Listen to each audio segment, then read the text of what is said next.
Welcome, it's Indisputable. I'm your host, Rashad Ritchie, good to be with you. We got a lot of show today. Breaking down news of the day. My contributor, Farron Cousins, host of Ring of Fire, should be a very amazing show. Top story of the day. Yes, the man who directed the iconic movie Black Panther was arrested inside of a bank for robbing a bank, but he was not robbing the bank. This story has some twists and turns. We broke this yesterday when it first hit, okay? Now, we have the 911 call and we have the video of him being arrested. I'm going to give you some significant detail and context to what happened during that arrest. Let's first go to the video when Mr. Coogler was arrested by Atlanta police. Yes, sir. Hey, man. Do me a favor, man. Come this way. Whoa. Put your hand behind your back. Change now, back. Got it. Is there any reason y'all doing this, bro? Give me 1 second. Hold on. Good job, man.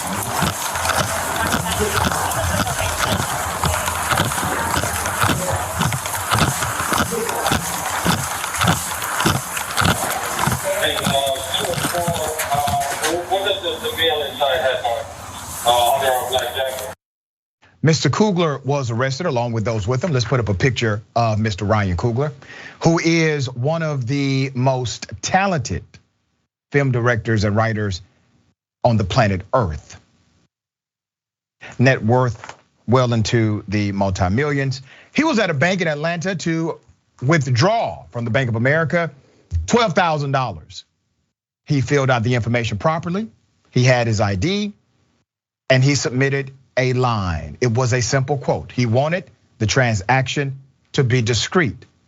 Now, I'm going to play for you the 911 call because there are some who are saying things like, well, since it's a black woman who called the police on a black man, this cannot be implicit bias. Now, that's a damn lie, and I will reveal how much of a lie that is. Yes, black people can be implicitly biased against other black people.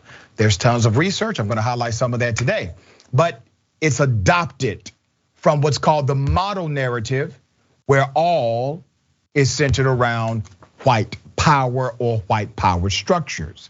So let's play the 911 video, here it is. I didn't feel comfortable, so he told me to call police while he, I guess, stalled for What's on the note, ma'am? It just says I want to withdraw $12,000. Just be discreet. Is this an actual customer or are they trying to rob the bank? They had a debit card and he inserted it. He gave me a California ID, but I was like, okay. How do you want the cash back? And he's like, just look at the note. And he had no weapons, correct? Not that I know of. He just has on black sunshades and a black hat. Is he a black male, white male? He's a black male. And every time I ask him like a question, he's like, look at the note. So, okay. But he inserted his debit card, and then I asked for his ID. He handed me his ID as a California ID. But I didn't look at his name because I'm just like so shook up. Like, I don't know what he's trying to do. So I just told him, give me one moment. I have to get my manager. Okay, so none of his information was even verified. Okay. He might just want to be discreet, but I have police en route. Yeah, I mean, he might. He might just want to be discreet, but police are en route. She says, yeah, he might. She's not even sure it's a damn bank robbery. The operator has picked up on the fact this is not a bank robbery, but per protocol, we still have to send the police out. The operator offered a conclusion when they are not supposed to. That operator stepped outside of the boundaries of her job, to say the obvious. Maybe he just wanted to be discreet. A few failures here. Number one, Bank of America obviously has a failure of training that comes down from corporate. That's a structural issue. Number two, I believe implicit bias is at work here. I do not believe, even though this has been identified as a black woman, I do not believe that if a white male would have walked in and did the exact same thing, that outcome would have been the exact same. There's another element, management protocol. Did she actually go get the manager? Did the manager say, yes, call the police, this looks like a bank robbery? Is there a protocol that is supposed to be followed that she did not? What is the protocol and how did it fail? Not only Mr. Coogler, but also by extension, the community he comes from. Let's put up a picture of the Bank of America president. His name is Brian. All right, Brian has apologized to Mr. Coogler. Ryan Coogler, who is worth an estimated 25 million after the seminal Black Panther movie to record-setting box office history, presented the required identification. The teller asked for when he went into the bank branch in Atlanta to withdraw $12,000 in cash. Because of the amount of money, he wrote his request transaction on a piece of paper, a concept that is hardly foreign when making large withdrawals at banks. The note also asks the teller to be discreet, which is also not an unreasonable request considering how much cash was in question. So here's what Coogler said. He went on record, here's what he said. This situation should never have happened. However, Bank of America worked with me and addressed it to my satisfaction, and we have to move on, Coogler said in a statement to Variety. All due respect, Mr. Coogler, I'm not moving on from a damn thing, okay? I respect your personal sentiment. CNN has reached out to Coogler's representative for comment. We deeply regret that this incident occurred. It never should have happened, and we have apologized to Mr. Coogler, Bank of America said in a statement to CNN. Well, let's do a little history on Bank of America, because Bank of America wants you to believe that implicit bias is just a very, very isolated thing. Bank of America has been fined $2.2 million for discriminating against black job candidates for over 2 decades. Now, let me get into the implicit bias. There's a dynamic. It is race on race implicit bias. It's real, it happens. And any black person will tell you they have experienced it too, including this black person. Many researchers have studied implicit bias, often implicit racial or ethnic bias. Is it possible that simply seeing a black person rather than a white person makes more people likely to interpret actions as violent or makes us more likely to behave violently ourselves? Research suggests the answer is possibly yes. For example, research shows that people judge an action as more violent when it comes or is performed by a black person than when the same action is performed by a white person. Here's a little homework. There's a study done decades ago called the Clark doll study. That study took white baby dolls and black baby dolls and put them in front of black children. When these black children had a question posed to them, which of these dolls is bad? Which of them looks ugly? Statistically high, the response was the black child was ugly. The black child was bad. Those black children who understood racism not at all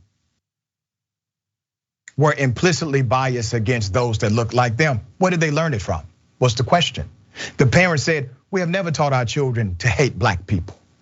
Where did they learn it? It's a societal structure. They pick up on everything. Children are not always listening, but they are always learning. Decades later, we do the same research study in a post-racial America. Guess what? Results were virtually exactly the same. The parents who saw this started crying because they did not teach their children to be racist against black folk. Implicitly biased is the correct terminology, but it's real. There's more. Implicit bias occurs when someone is consciously aware of stereotypes and rejects them, and supports anti-discrimination efforts, but also holds negative associations in his or her mind unconsciously. Scientists have learned that we only have conscious access to 5% of our brains. Much of the work our brain does occurs on the unconscious level. And that is why intentional training is required. Remember, structural racism is designed. In order to destroy it, it must be destroyed by intent, not by some organic structure that may destroy it. It never will happen. It will never happen like that. It will only happen through intention. All right, my dear brother, what are your thoughts on this case? You know, it's interesting. Before I get into the case, you're talking about this implicit bias, and actually, last time you and I spoke, many months ago, we had discussed that as well back then, talking about the fact that a lot of these people hold these feelings and they don't even realize that they hold them. So I just wanted to point that out. It's a very interesting study that you've talked about here, and it's an interesting concept that people need to understand better to understand themselves, and of course, everything that's happening around them. Now, for this specific story, obviously, he did nothing wrong. He did everything according to protocol here. Like, his debit card is in the machine so that she can see it's his account. The information pulls up on her computer on her side when that happens. She failed to even bother to look at his name on the ID to see that it matched the account. That, as you said, that is a failure of training. That is something she should have immediately done. And then multiple parts of the video, obviously super concerning. Like when the officer just decides, I'm gonna pull my gun. Oh, okay, I guess I don't need to do that now. And he puts it back away. But that was his initial instinct. Black man in a bank, all right, let's get the gun out. Unprovoked. And then the security guard, I think she was, say, good job, guys, as they're walking out. And Coogler himself just looking so defeated. That is one of the things that really struck me the most, because this is happening to him and the expression on his face, his body language is telling you that he's just, well, this is what it's like. It was such a defeated look on him. And that is really, to me, one of the saddest things about that people haven't addressed really is, look at him in that footage. Look at just almost broken because of what was happening, and also not surprised that it was happening. Yeah. And that's what people don't understand, that this isn't a one-off thing. This happens frequently in the United States, across the country, every day.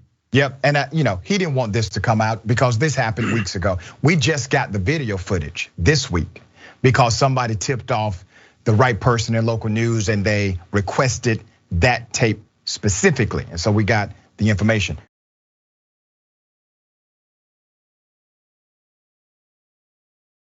There's a cop, he's on trial right now for sexually assaulting women, being a predator to even a 14-year-old child. Let's put up his picture.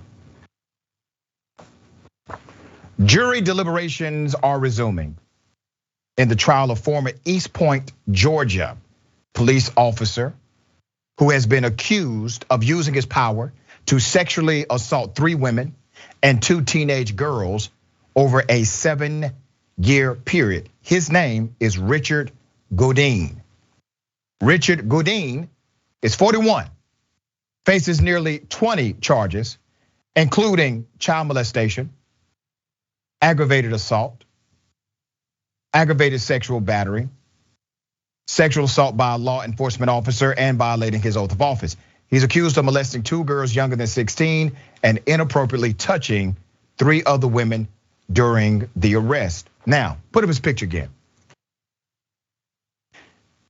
I checked his record. This guy has a long history of complaints that IA, Internal Affairs, actually dismissed. If we had a law, I don't know, maybe the George Floyd Policing and Accountability Act, which codified in that federal statute, would say every one of those complaints would have been reported to a nationwide database so we can look at it. We can have access to it. We would have been aware of his background. Cops are aware of yours. Why can't we be aware of theirs? He was cleared of all of these misconduct charges against him. People told on him for years. The earliest allegations stem from 2011 and involved a 14-year-old child who, according to Goodine, was mentoring. According to testimony by the victim and her father, the final allegation was lodged on August 2018 when a 15-year-old accused the officer of sexually assaulting her in an East Point neighborhood after separating her from her friends during a night out. Put up his mug shot. None of these children knew each other. They did not coordinate their stories. None of the women knew each other. They did not coordinate their stories. Surveillance footage from the Wellstar Atlanta Medical Center South showed Goodine arriving at the hospital around 4 a.m. as the teen underwent a forensic exam. He was told to leave the hospital 7 minutes later after security informed him that he was being accused of assaulting the girl, according to evidence presented at trial. An internal investigation into the case led Goodine being fired from the department and later charged. His former supervisors testified 3 formal complaints were lodged against Goodine over the years, but he was cleared during each internal affairs investigation. Here's what the former chief said. When you keep getting the same kind of allegations, even if you don't have the facts, you still get this person out of the department. I've been in law enforcement for 33 years. Not one time did I have a complaint that I have fondled someone inappropriately. In Wednesday's closing arguments, Deputy DA Yolanda Mack argued that none of the victims knew each other, yet all 5 women shared similar stories of being violated by the same officer. Now, we have covered so many of these damn stories on Indisputable. Cop after cop being a predator to those who are vulnerable, to those who are young. As I said before, you have to ask the question, is the culture of policing shaping this, or is it attracting it? It's one or the other, because this is happening too damn much. And yes, that former chief is correct. All of these allegations, even though they all got dismissed, it's the same allegation over and over again. And he was still allowed to permeate that chaos inside of that local department. Systemic, not isolated, a culture issue, because policy is right. Policy says that's a no-no, but the culture says we can look the other way. Farron, thoughts on this?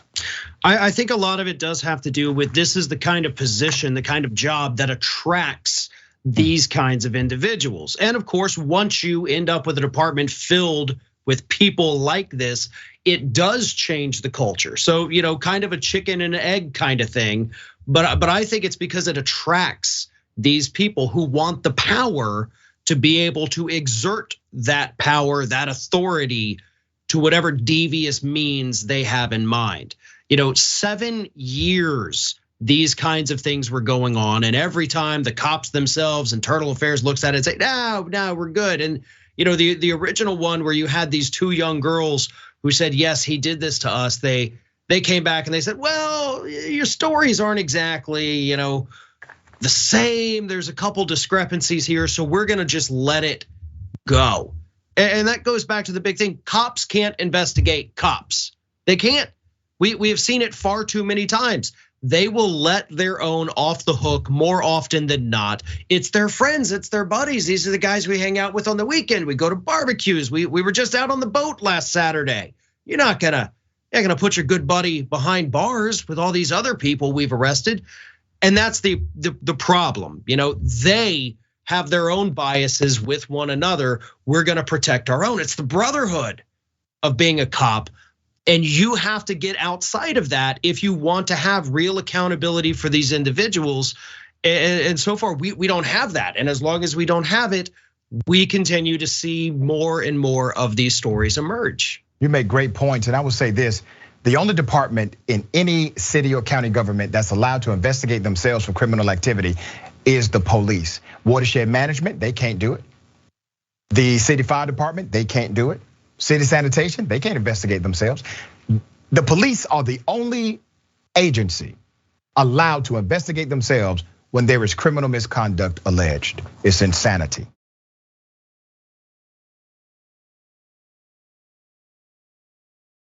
Another cop falsifying documents, falsifying charges, traffic stop reports. Okay, let me take you to Missouri. Missouri State Highway Trooper faces 12 misdemeanor charges for falsifying information regarding traffic stops, according to court documents. Now, they undercharged this guy. They did not charge him with what they should have, showing the protection of the system for the cop. All right. Sergeant Zachary Zanowski of Montgomery City faces a total of 12 counts of purposely violating provisions of Chapter 590 regarding peace officers. 10 of those charges are in Montgomery County. The other 2 are in Cooper County. The probable cause statement from Montgomery County says Zanowski told another member of the Highway Patrol he had been counseled by a supervisor for stopping a disproportionate amount of minorities when compared to the demographics of the area in which he worked. So that's your groundwork, right? That's your foundation. They have told him, now damn it, Sarge, you pulling over too many black folk for the population that you patrol. The document says this cop then falsified 10 reports between August 10th, 2021 and December 8th, 2021, December 18th, 2021. In 7 of those incidents, he stopped a black male and conducted a search of their vehicle, but reported no search was conducted. He lied. In the other 3 incidents, he stopped a black male, but listed the driver's race as white. He lied again to cover his ass. The probable cause statement from Cooper County says on March 10th, 2021 and June 8th, 2021, this trooper stopped a black male and conducted a search, but reported he conducted no such thing. The document also says that both incidents in Cooper County occurred while the trooper was on duty and acting in an official capacity for the Missouri State Highway Patrol. Now, they have scrubbed this guy's picture from everything on the internet. They have just taken it down. Not connected to the department, not connected to the state troopers agency. But here's what we have. Anytime they play hide the pickle, anytime they play those games, we got a game for them. Let's put up his lieutenant, direct supervisor, Mr. Lieutenant Eric Brown. He says that the trooper has been placed on administrative leave, I'm sure with pay. Also, Colonel Eric T. Olson, who oversees the entire Missouri State Highway Patrol. Those are the people in charge. The buck stops with them. Now, you got to think about this. If he falsified documents, if he created false testimony, false affidavits, he swore to facts that were not true, that means he committed a felony. You know what that felony is? Violation of oath of office. They did not charge him with that. They decided to let it go. Do you see? These are the things. This was easy. And I'm sure there's more. They caught him on 12. There's some more. Farron, thoughts? You know, this is just another one of those instances where you see the systemic racism. This man was very clearly targeting black men because he thought, of course, I'm gonna be able to bust him on something. That's why he performed the searches of the vehicle. And of course, when he found nothing, he falsifies it and says, nope, didn't search him, just routine traffic stop, no harm, no foul for anybody. Well, no, there is. You had an idea based on how somebody looked about what you would find in the vehicle, about something that may be illegal. And that is absolutely the kind of mentality that leads to all of the other horrible stories we hear and watch now with camera footage, these police doing. You know, as you said, this guy's on administrative leave, probably still getting paid. And if he hadn't already been busted for this, or if he goes back to the force, this may be an individual that we end up talking about again in the future on video doing something far worse because of how we know he feels about this particular group of individuals driving around his city. This kind of behavior escalates. It doesn't get better on its own. He's shown us who he is. These superior officers are showing us who they are at this point too. And we have to take that seriously. We have to get these kinds of police officers off our streets before there's a body count to go with their inherent racism. That's absolutely correct. And they are such trusted entities in government. And I don't mean trust as far as trust equity. I mean trust as far as what the law will allow them to do. They carry a gun. They have the right to stop you, pull you over, okay? If someone in city government falsified official government documents, do you think they would be on paid administrative leave? All right, we got more on the other side. It's indisputable, stick and stay.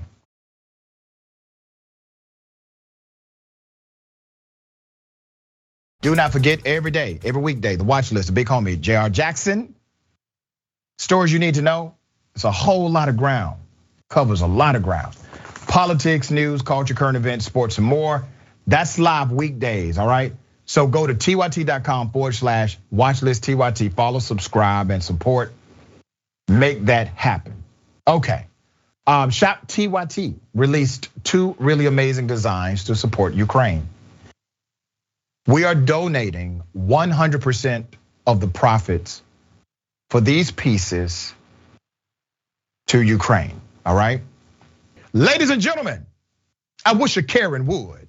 You want to call the police on them for having a barbecue on a Sunday. I feel free. Back off. I'm going to tell them there's an African-American man threatening my life. Dumbass scratch. Bro, you sound dumb as Yo, my parking lot. Yo, how about you shut the up? She's yelling at him. Fire too, bitch. Shut the up. Both y'all got little ass. You don't even go between your legs. Karen! It's Karen! It's Karen! You sound so dumb. Karen, look at the Karen of Buffalo, New York. The Karen of Buffalo, New York.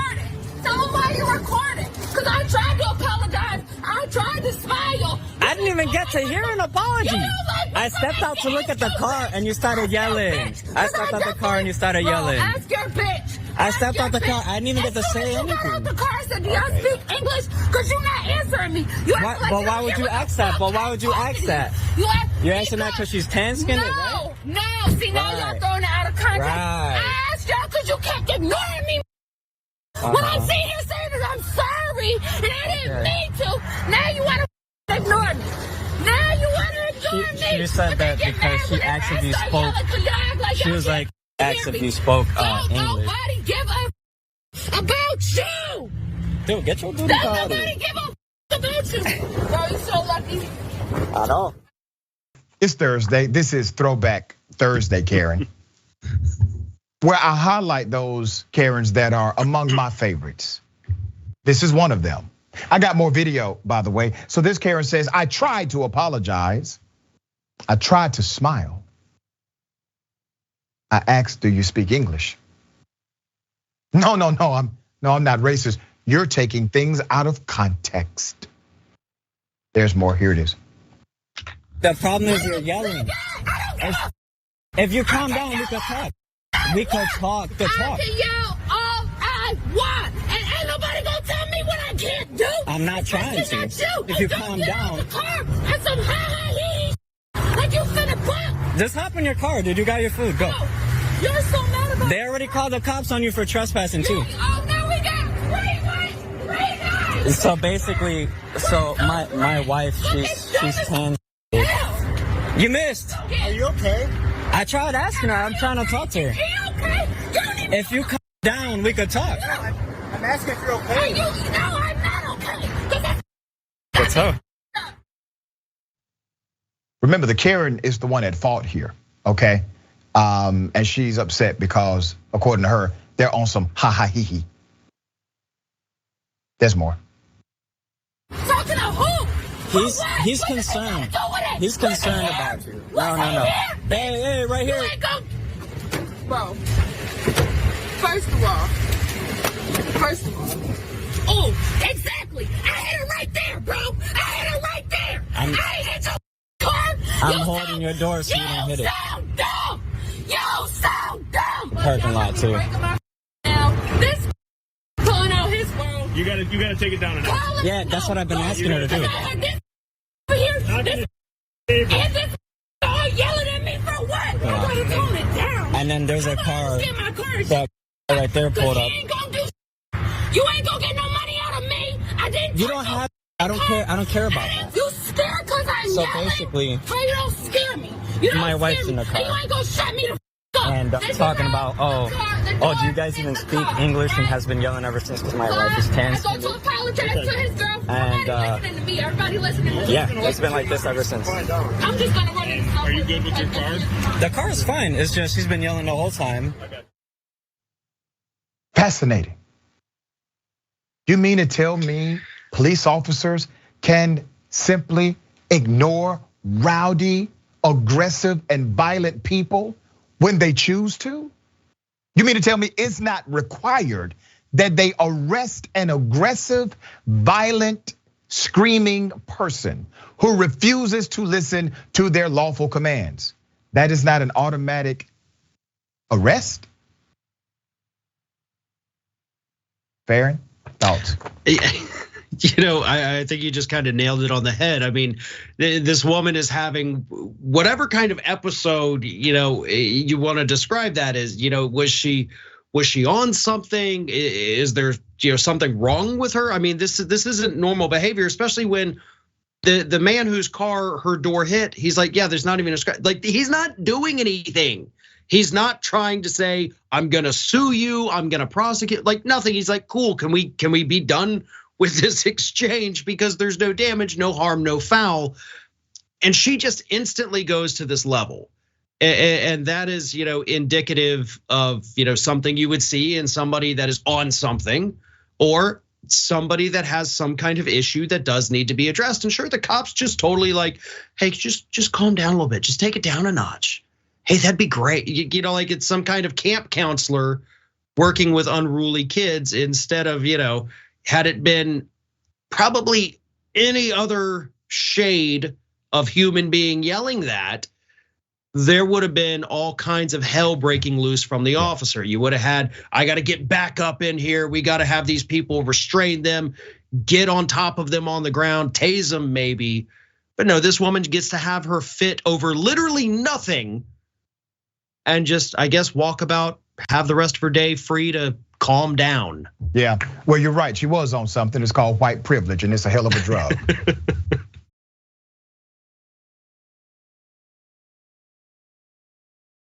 Welcome back. It's indisputable. Let me read some comments. Only can read a couple. All Jam says, yo, Carrie number 2 posted this video herself. She recorded that and said, yep, I made my point. I'm keeping this video online. Yeah, she did, didn't she? Agnostic Sister says, I'm gonna just run into Subway. All right. Very sad story. An attorney, what's called a Rule 9 attorney, that means a third-year law student who's able to practice law and defend people, was called a defendant by the sheriff's deputy, even though she was in the lawyer's line. Here's her commentary about what happened.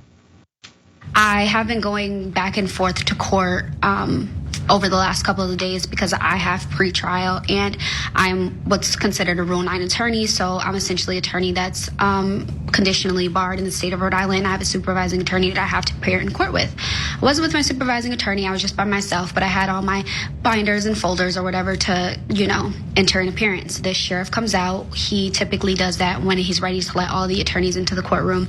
I'm like the second person in line. I'm like, oh, hey, good morning, whatever.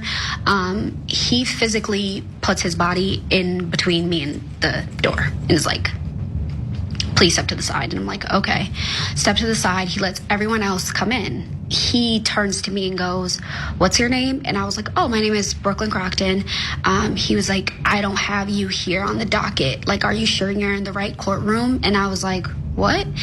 And he goes, "Yeah, are you sure you're in the right courtroom? Like, are you the defendant?" And I was like,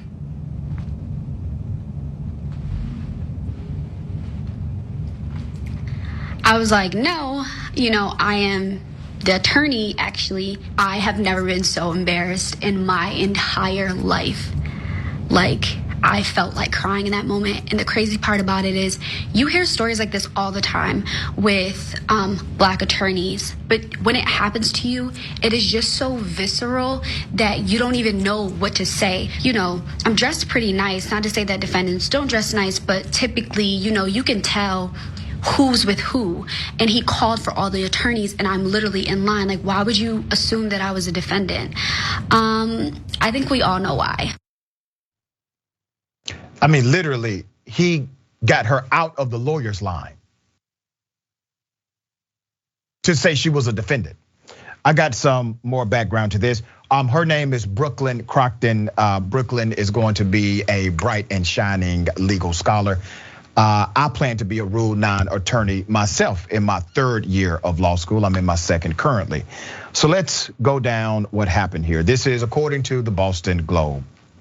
Law student Brooklyn Crockton, who's a 3rd-year law student, by the way, at Roger Williams University, alleges she experienced racial profiling during a recent visit to the judicial complex as part of her school's criminal defense clinic. Very common stuff. Because she goes to Roger Williams University in Rhode Island, she is allowed to represent indigent defendants, those who have been arrested and charged with a crime but are unable to hire a lawyer due to undue hardship in criminal cases under the Supreme Court Rule 9. All right. Now, in a second video, Ms. Crockton shared that the deputy apologized to her later, okay? But she believed it was hollow. Throughout the day, the student alleged the deputy continued to speak to her condescendingly, and I believe her. She's there doing a good deed. Now she has experienced the systemic dysfunction of the criminal justice system that she is now entering into as an officer of the court and hopefully as a revolutionary attorney.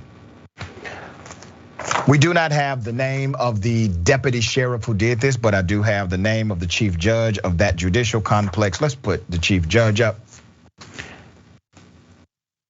That's Michael B. Fort.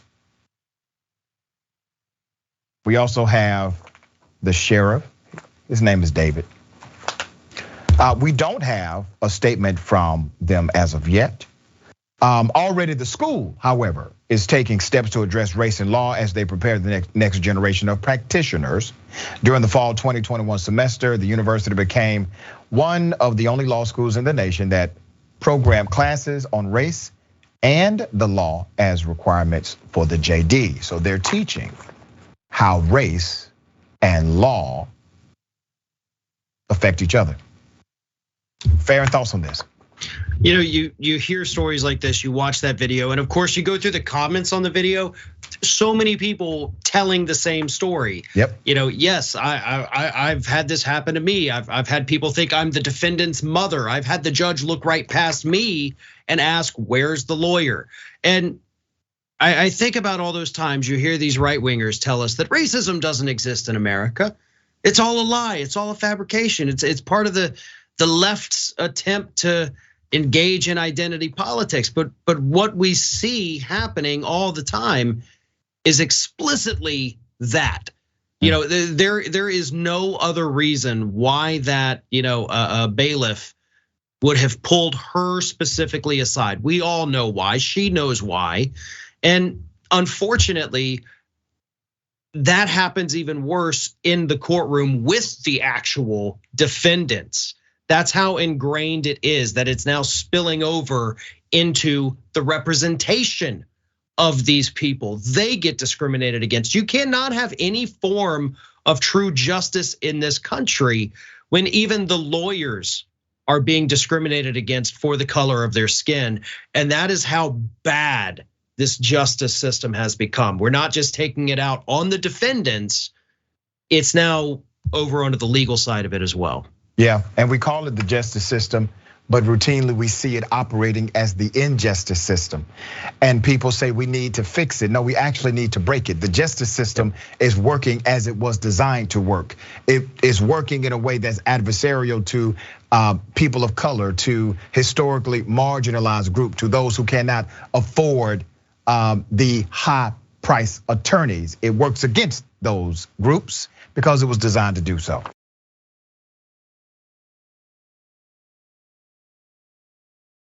Very sad story.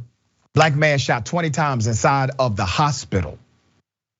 Inside of the hospital. Go to the video.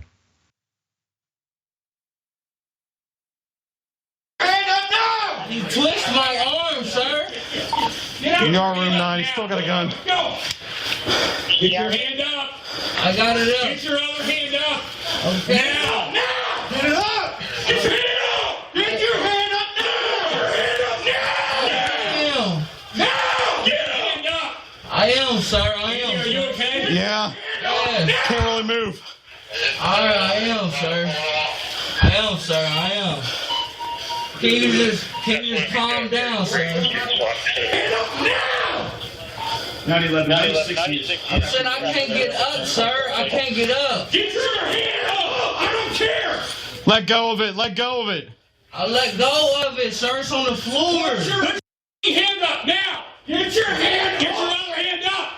My other hand is up, sir. Put it up above your head. Put it on your head. Get your right hand up. We're trying. Other hand, dumbass. Get your other hand on your head now. I'm just scared Get your hand up. I'm just scared if I move, you are gonna shoot No, me. put your hand on your head. I'm just scared if I Put your hand on your head. I'm gonna shoot me.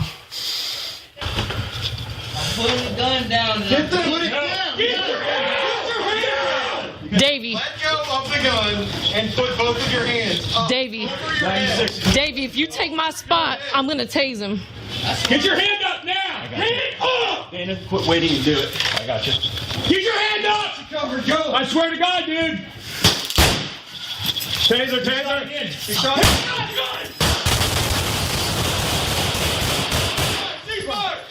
You good? Yeah, I'm good. They killed him. They put 20 bullets inside of him. Here's the update to that story. The coroner has now officially ruled it to be obviously a homicide, okay? Now, this happened in Columbus, Ohio. We've been following this, not on Indisputable, but we've been following this, and now we know some details that you should know. Miles Jackson, let's put up his picture with his family. He's the man that was begging for his life and killed inside of the emergency room at the hospital in Ohio. According to the police report, Jackson allegedly had a gun tucked into his sweatpants, and the gun reportedly went off. That's what's on the report, which does not mean he opened fire at all. It just means the gun went off. That's what the police report says. Now, a medical examiner has ruled Jackson's death a homicide and reported that he was shot 20 times and suffered wounds to his head, chest, and abdomen. Earlier the same day, let me tell you how we got here. Earlier the same day, Jackson was reportedly taken to the same hospital he was killed in, Mount Carmel St. Anne's Hospital. That's in Westerville, for some kind of treatment. He was in the hospital for treatment. But Jackson walked away from the hospital and was later found passed out in a nearby parking lot. He's having a medical issue, which is why Westerville police were called. According to the AP, after a pat down where an officer previously cautioned for rushing his duties missed Jackson's gun, those officers followed medics back to the hospital where Jackson was met by Columbus police because he had a city warrant. A city warrant, all right?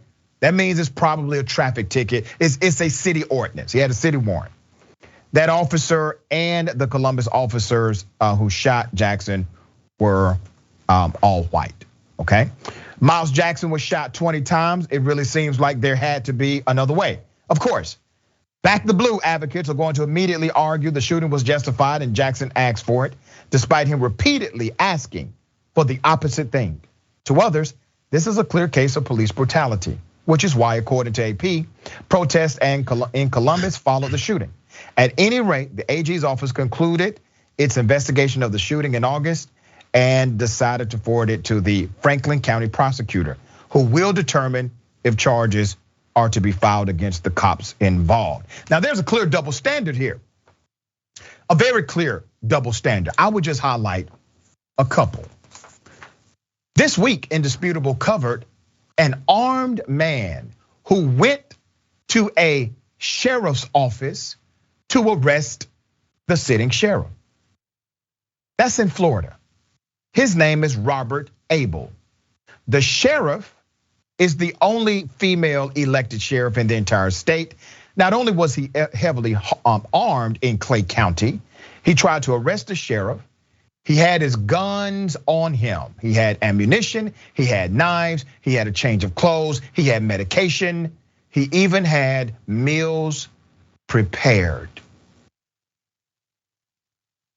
They were able to disarm him through physical combat. They did not shoot him. They did not kill him. Remember the video you just saw, one officer, a young lady, wanted to engage in a non-lethal element during that situation. She said, hey, I would tase him. A couple of weeks ago, Indisputable covered another situation. You see that guy? His name is Matthew Lands. He was wanted for murder. They negotiated with him. He killed a firefighter. They negotiated with him. He came downstairs. He stabbed a cop 6 times. After he stabbed the cop 6 times, they did not shoot him. They did not kill him. He then fights all of the police inside of that house, all the way to the outside of the house on the front yard, and then they finally shoot him to wound him. He was wounded. He stabbed a cop 6 times, and he goes to court. Clear, double standards. All right, Farron, thoughts here. I think you said it best at the start of this. Just he was already begging for his life. Long before any shots were fired. He already knew how that was going to end. If I move my arm, I'm afraid you're going to shoot me. And he's afraid of that because we've seen it too many times. Put your hands up. They move to put their hands up. As soon as they move, dead. Because that's just what they do now. I mean, there's no other way to say that this is what the police force in the United States is becoming. At an exceptionally alarming rate. And I don't know. I mean, it is so tough to watch these things, but we have to, because people have to see what happens. A young man begging for his life, already in a hospital bed. And these cops were so angry. You hear it in their voices, the anger that they had in them. They were not thinking rationally. They were not acting on, protocols and following through. They were mad. And that young man paid the price for their anger towards him that you can clearly see coming across in that video. Yeah, and I know some people will comment when we put this on social media about the law and about what the police are able to do. I want to bring this back quickly to a human conversation where humanity is actually valued. Is it possible that these cops jumped the gun, no pun intended? Could life have been preserved? They've done it plenty of times when we've seen white suspects in front of them. The issue is, are cops valuing the lives of black bodies, black people in front of them? And the answer is a resounding no. And that is the structure that has to change. My brother, I appreciate you all the time. Tell people how they can check out your great work and follow you. YouTube.com/TheRingOfFire, also YouTube.com/Farron Balanced, and Twitter, Instagram, Facebook @Farron Balanced. I love your work, brother. Always an honor. Thank you, my friend. Thank you for having me.